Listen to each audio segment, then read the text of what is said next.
Okay, we're back here in Rabbi Tatz's work on free will, and we said a really fascinating thing in the last class, and that is, what is the real measure of the strength of your free will? It's not putting yourself in a situation where you're going to be tested to battle with your BECHIRA, your free will, and make the right choice. The real measure of your success in the realm of free will is, can I keep myself away from the situations that are going to cause me to be challenged, possibly making the right decision, but also possibly making the wrong decision. And we told over this story from the Gemara of the man that's walking down a path, and to the path to the right will take him by the river where the women are washing their clothing and their skirts are hiked up to their thighs. So if he looks, he's gonna see naked flesh. So he says, no, I can walk down there and I'll keep my head this way and I'm not gonna look. Now the Gemara says that if he could have gone down another path where there's not gonna be a struggle, there's not gonna be a battle, he's not gonna see any thighs of any women, that would have been the proper thing for him to do. And Rabbi Tatz learns from the Gemara over there, it means that the more humble that a person is to subjugate themselves to the will of Hashem and realize that HaKadosh Baruch Hu just wants me to emerge from this world unscathed. That's really what he wants. Like Yaakov Avinu davened to Hashem, I'll follow your path, Hashem, but I want to promise that even though I'm going to go into the house of Lavan, and even though I have no idea what that wicked man has planned for me, and I heard that he's a big trickster, who knows what wool he's trying to pull over my eyes, if you promise me that I can go into his house and I will still emerge as a spiritual giant, I will go. And because that I know is within my own BECHIRA, my own free will. I'm going to be responsible to guard myself and watch over myself and not get tricked and drawn into the world of Lavan. So I don't know if I can trust myself, said Yaakov Avinu.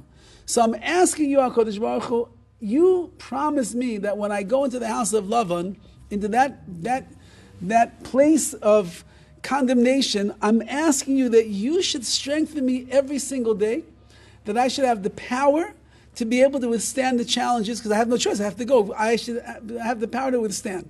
Now in this week's Parsha, Yaakov Avinu actually says that he was successful. Because he says the words that Im Lavan Garti, I lived with Lavan for all these years.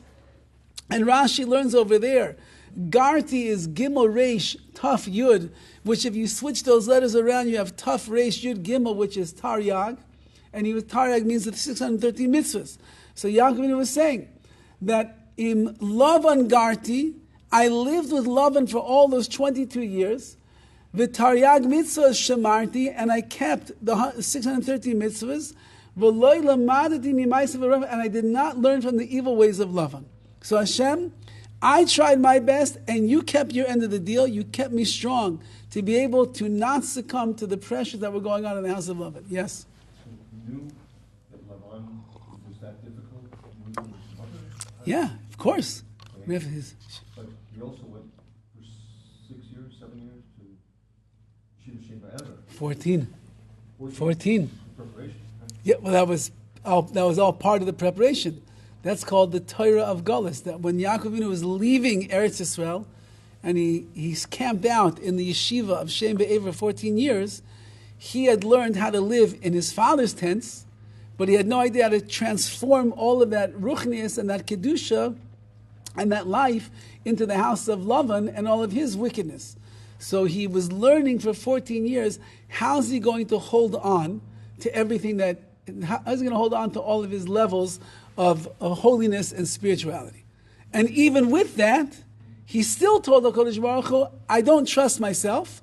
I'm asking you to make me stronger than I am, so I should not fall prey to love and his ways. Why wouldn't that be in the right time that he went to Meaning, why doesn't it say it in the Torah? I mean, there's many things that doesn't say in the Torah. The Torah is a cryptic sefer. It tells us certain details, and Chazal always are filling in the blanks. Right? Chazal have to fill in that blank because when you make the calculation of his years, so you'll see that there's 14 years that are missing. So where did he go? So Chazal say, well, that's where he went. He was busy learning. I don't have to brag to the whole world that I learned for 14 years. My learning is between me and Hashem. It's a very private thing. So for the Torah to come in and say, he's 14 years, he didn't sleep, he didn't lay down on the bed, that's between Yaakov Avinu and HaKadosh Baruch Hu. Yeah.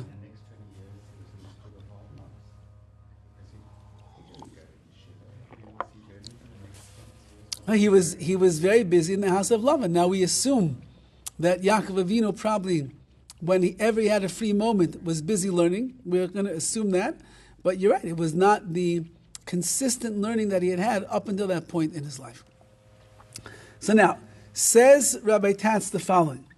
Now you might think then that a person that is always trying to avoid the tests, he wasn't learning from a text. Okay. You're saying that he was learning in his free time? Yeah. He was learning from a text, so what's he doing? Is he meditating? He's a Navi, he's a prophet, he's getting direct lines, it's working on his midah, he's working on his amunah, working on his bitachon. He had, Avram Avinu wrote books, the Rambam says, we could also assume that perhaps he was carrying around some of the books of his grandfather. But that being said, you might come to think that someone that's always trying to avoid the challenges in life is really a cop-out. Like, if I came to this world to struggle, and I came to this world to grow, so then why would I not put myself in a situation where I'm going to have a challenge, I'll overcome the challenge, and then I'll show my real spiritual grit and my strength. Now, someone that's always looking for, I'm not going to go down that road, I'm not going to go into this store, I'm not going to go to the beach in the summertime, I'm not going to go to the restaurant where I know that the food is not, I'm not going to do these things. Maybe I look like a coward. I'm afraid that I don't have the spiritual strength that is necessary, and so therefore I'm looking for the easy way out. Says Rav Tatz, annulling the will does not mean coming to have no motivation. It means wanting very powerfully, but wanting what Hashem wants. When I can nullify my own will for what I want, I'm not going to do that.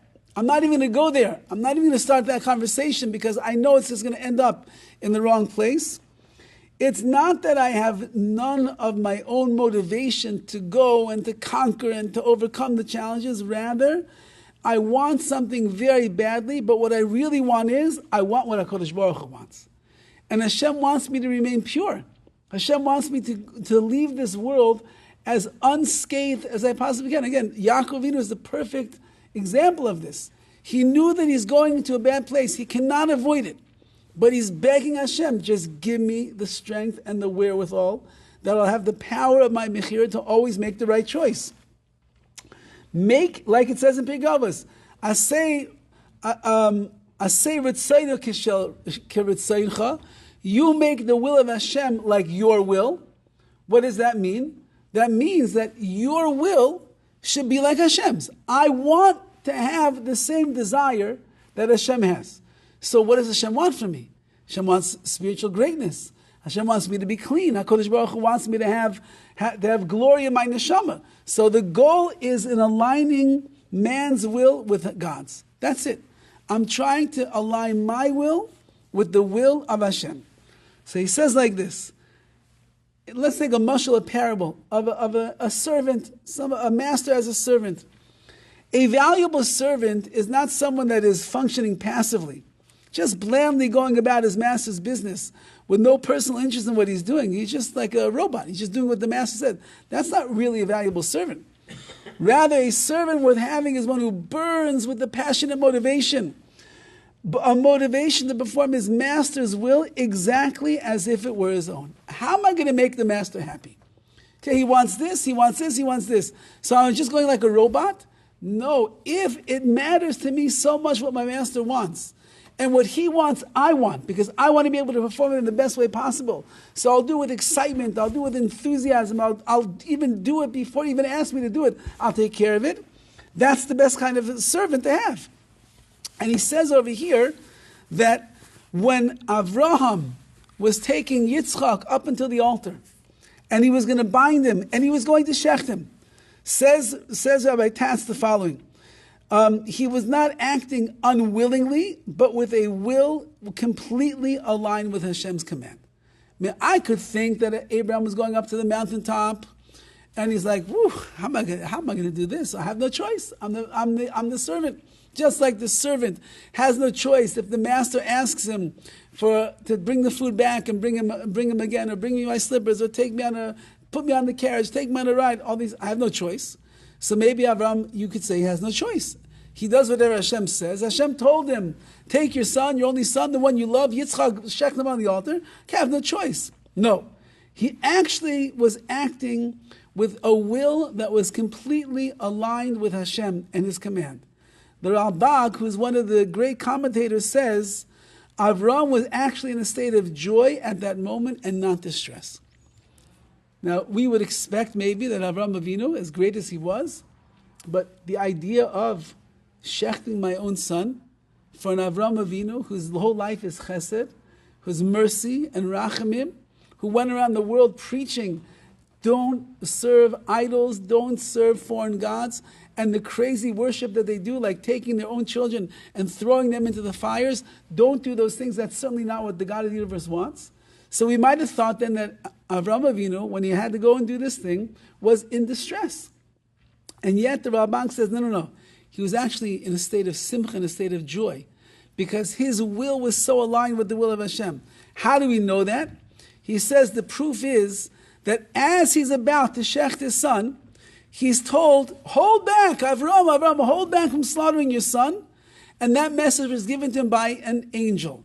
And that is prophetic communication. And we know that the only way that a Navi, that a prophet can receive prophecy is when he is in a state of simcha, of joy and elation. And therefore, if Avraham Avinu was able to hear the voice of an angel at that time, that Hashem was using him as a mouthpiece of prophecy, it must be that Avraham was in a state of joy, because had he been distressed, he would not have been able to hear the voice of the malach, of the angel calling to him.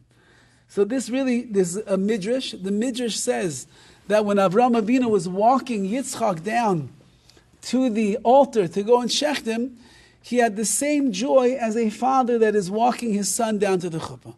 Avraham was not angry with Hashem. He was not disappointed in Hashem. He thanked HaKadosh Baruch Hu for the 37 years that he was privileged to have with his son Yitzchak. Hashem nasan, Hashem lakach, Hashem gives and Hashem takes. And he gave him to me after all those years, 100 years, davening and waiting and waiting and waiting and waiting. It was a privilege. Now you're taking him back. Okay, that's what you want. You want me to do this test? No problem, it says Avraham Avinu. I'm at your service. I'll do whatever it is you want me to do. How many people get a direct Hashem? Victor's raising a very good point. Okay, so Avraham heard Hashem's voice. HaKadosh Baruch Hu told him to do it. So he did it. Meaning, you and I are not hearing the voice of Hashem. When we are going through a nisayon in our lives, we don't hear HaKadosh Baruch Hu saying, Victor, do this, don't worry, it's going to be okay. You don't hear that. You just know that you're going through the challenge, and so it's much harder. And therefore, the sliding scale of a Jew that's living in 2024, Tav Shin Pei Hey, of our generation, who is going through challenges that maybe no other generation has ever seen before, and does not have the same solidity of Amunah or the connection to HaKadosh Baruch Hu as maybe previous generations. And we certainly don't hear HaKadosh Baruch Hu's voice. We're not prophets to be able to know what Hashem wants. So we understand that HaKadosh Baruch Hu, in the world of the sliding scale of judgment, He looks at us differently than He looks at as an Avraham Avinu. He looks at us differently than the Chavetz Chaim. He looks at us differently than He did from Rav Moshe Feinstein, who passed away in this generation. So we are looked at as we are. Hashem knows what our shortcomings are. He knows what we are lacking, what we are missing. He knows where our weaknesses are, and He's just asking us to try. And one of the things that He's saying over here is, if you'll submit yourself to the will of Hashem, then you won't even put yourself in the situations that we foolishly put ourselves into now. The Gemara says, Ein adam chayte, elim nichnas b'ruach shtos. A person doesn't sin unless a spirit of folly, of foolishness enters into him. So just don't even let the foolishness take you into the place where the sin is located. Just stay away as much as you possibly can. Now, if Abraham would stop for a second just to think about what he was doing, I promised that I'm going to have generations, sand in the sea. He obviously didn't even think in a way that we would expect ourselves or anybody to think. Question, is it Hashem that he's keying in on, or can you speak for a moment about whether it is that each of us have a guardian angel? So maybe not at this time, but that angel, if one's keyed into obviously something greater than oneself, that would seem reasonable. I mean, Hashem himself. Right. I mean, the way that Rabbi Tatz is expressing it is, the goal of a person in this world is to submit their will to the will of Hashem. So much is Hashem's will in my mind's eye that I always want to do what HaKadosh Baruch Hu wants of me. And so therefore, His will has become my will, or my will has become His will, whichever side of the coin you're going to look at it. And therefore, when I subjugate and submit myself in that way, then I will have a much better chance of averting challenges from my life that really are not necessary at all. Right? Meaning, the guy in business who's cheating the IRS. So what happened to him? He went to school like everybody else. He learned about cheating. He saw enough front covers of the newspapers of people that were taken away with their handcuffs like this because they made their Ponzi scheme or they cheated the IRS and they got themselves in big trouble. He knows all about that. So what happened? I'm not going to do that. He tells himself, I would never do that. But if you don't submit yourself to the reality of what you should be doing and not be doing, so then you do one little thing over here, you don't get caught. So it becomes exciting. You do another little thing, you don't get caught. The next thing you know, you're making millions and millions and millions of dollars and you're not getting caught. So therefore, my will is what is running my life. I forgot about the law, I forgot about the police, I forgot about the government, I forgot about the Torah says you can't steal. Even from the IRS you can't steal. So therefore, he's saying, if you keep in your mind what Hashem really wants of me, I will be able to avert many of these situations in my life that are going to end up bringing me down into a world of sin. One little thing about in this parsha, so Yaakov's going to wrestle with the angel of Esau. So there's such a thing as an angel of Esau. Is there a concept in Judaism that will have guardian angel? Well, we believe that every single Jew has a direct connection to Hashem. We have what's called mazel, and mazel might be like angelic type of help that a person has. I'm not really holding in the world of angels to tell you if we have a guardian angel, but we certainly, HaKadosh Baruch Hu, He prides Himself in the fact that between us and Him is a direct connection. The nations of the world have to have angels that are they're intermediary between Hashem and them. But Klal Yisrael does not need that intermediary. We have a direct connection to Hashem Himself. Abraham had three angels combined. No, again, but those don't mean that they're the guardian angels. Those angels are sent by Hashem for a mission, and they're sent to do that. Okay, but they're also dealing not only with Avram, they're dealing with Staim, and they're dealing with Amara, and they're dealing with different things. But let's see, because the next part over here is you're going to have to stretch your mind of BECHIRA to understand what Rabbi Tatz is saying over here. And this is titled over here, Shadow and Image. The image of God that is man's free will is the Tselem. So when we say the word Tselem Elokim, in the image of God, that is where our free will resides. Tselem, the word Tselem, which means image, is based upon the Hebrew word tzel, which means shadow. So tselem, which means the image of God, which is where our free will resides inside of us, it's related to the word tzel, which means shadow. Now, where are we going? A shadow has a dual nature. On one hand, it protects, because if it's sunny outside and the tree makes a shadow, so then it protects me from the sun. But it does so by obstructing, right? The shadow is obstructing something else, so it's not getting there. The sun is not penetrating into this place on the ground because the tree is making a shadow. If the object casting the shadow were completely transparent, then there would be no shadow. If there would be, the invisible man or the invisible tree would be standing there and the sun is coming in from behind it, so there would be no shadow that's going to be casted on the ground because there's nothing to make a shadow with. Man, and now he gets into the deep world over here. Man projects himself into reality by hiding his source. Well, let's read and then we'll try to come back. His challenge is to become completely transparent, to allow Hashem to shine into this world. Meaning, we are an obstruction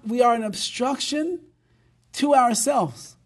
We are getting in the way of ourselves. Hashem is like the sun. He's shining down all of His glory, all of His Kedusha, all of His radiance, all of His Shekhinah.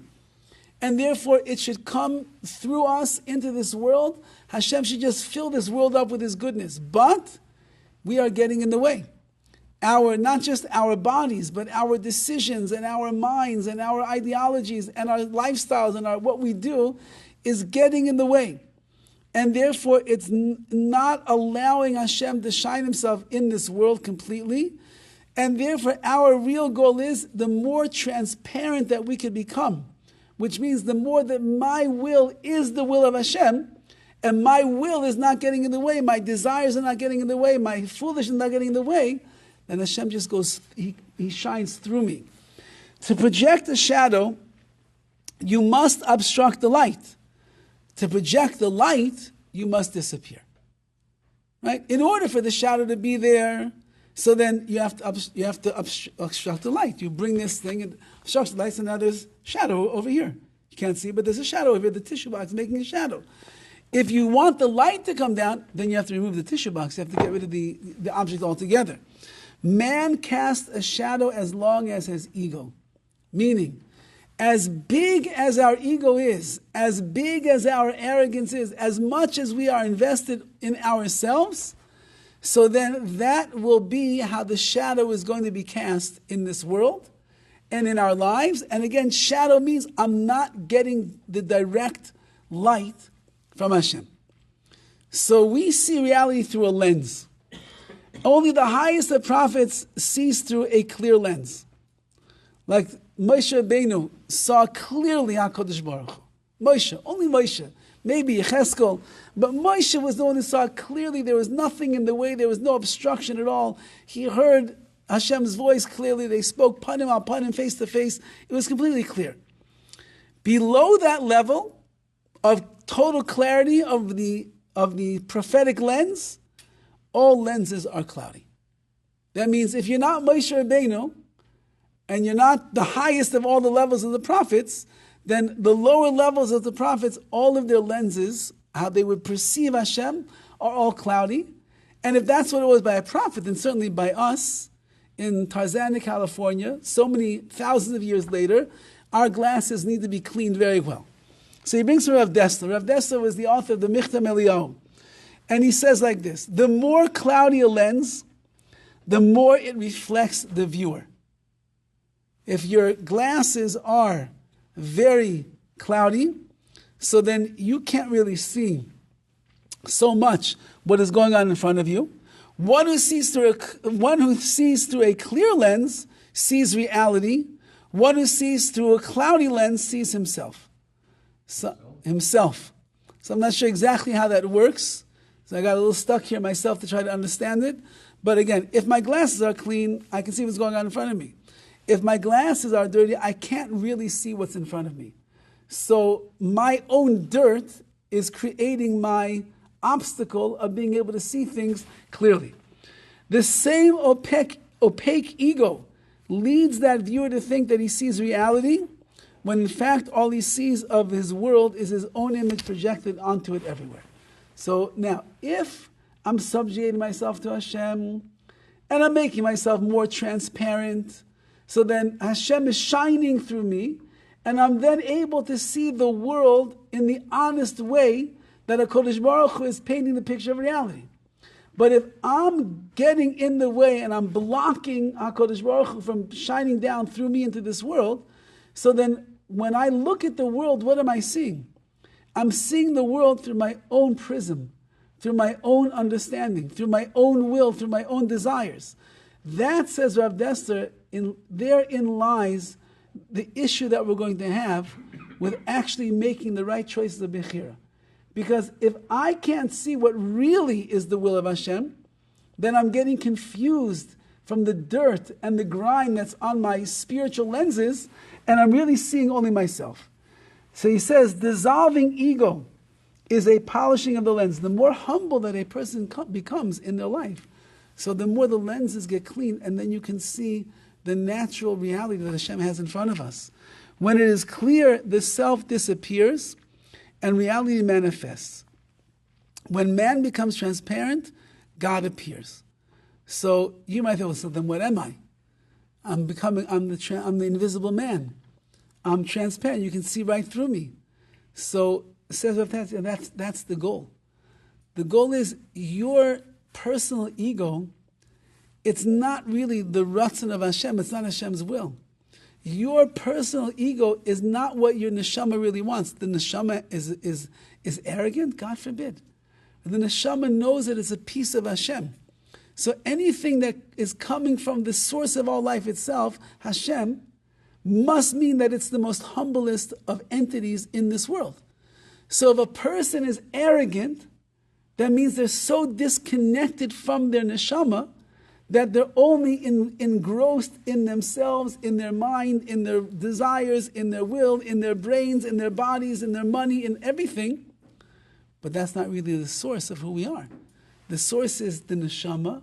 The neshama is sourced in Hashem. And the closer that you are to Hashem, the more humble a person should be. So therefore, the more that we get close to Hashem, and the more transparent we become, the more HaKadosh Baruch Hu reveals himself. And he brings a beautiful proof to this. It's no accident that the greatest figure in history was the humblest. Moshe Rabbeinu was the greatest figure in history. And we know that Moshe was an anav mikol ha'adam al pnei adam. He was the humblest of all men on the face of the earth. And if you look at Moshe, and he grows up in Pharaoh's palace, and when he kills the Egyptian, well then he has to run away, even though he is a prince in the palace. So he would have had, presumably, a pretty big ego growing up with that. Now he's run away and... Yes, he was humble, and he became even more humble. Moshe emptied himself of all ego, and the result was that he became filled with reality. Moshe is the one who spoke panim al panim, face to face with Hashem.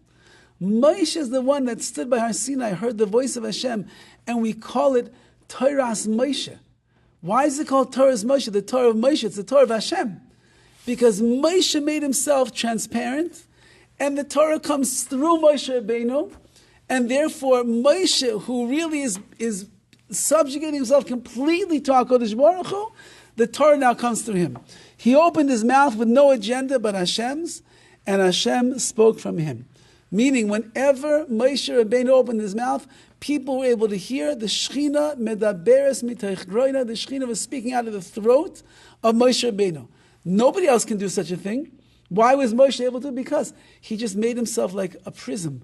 He made himself this transparent person who the Shekhinah was flowing through him. And that's really what he's saying our goal in the world of BECHIRA is. the less of ourself that is invested, the more we will be able to invite HaKadosh Baruch Hu into our minds and our hearts and our souls and our world. And the easier it's going to be then to make the right decision, because Hashem's will becomes my will, or my will becomes Hashem's will.